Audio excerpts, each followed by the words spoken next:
Hello বন্ধুরা, কেমন আছো তোমরা সবাই? আশা করি সবাই ভালো আছো আর আমি অনেক ভালো আছি।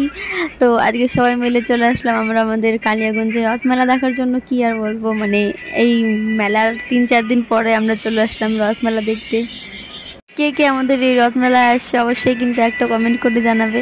তো মেলার 3-4 দিন পরে আমরা চলে আসছিলাম আমাদের কালিয়াগঞ্জে রথমেলা দেখার জন্য।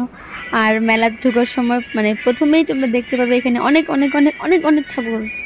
তো হাতে সময় করে তোমরা যদি কেউ মেলা আসো অবশ্যই কিন্তু আমাদের এই কালিয়াগঞ্জের ঠাকুরগুলোকে একটু দেখবে।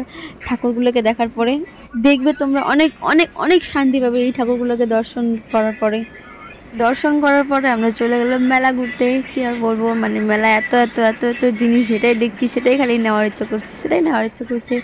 আর দেখো এখানে মাটির জিনিসগুলো কত কত সুন্দর লাগছিল দেখতে।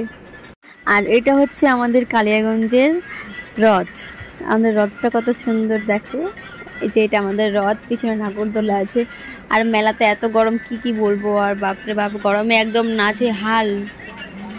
আর মেয়েদের তো একটা কথা তোমরা সবাই জানো, কানের দেখলে খালি নেওয়ার ইচ্ছা করে, কানের দেখলেই খালি নেওয়ার ইচ্ছা করে। মানে কত কানের বাড়িতে জমে জমে থাকে, তাও মানে কানের দেখলেই নেওয়ার ইচ্ছা করে। তো আজকে ভিডিওটা এখানেই শেষ করছি, দেখা হচ্ছে অন্য কোনো ভিডিওতে। ততক্ষণ সবাই ভালো থাকবেন, সুস্থ থাকবেন।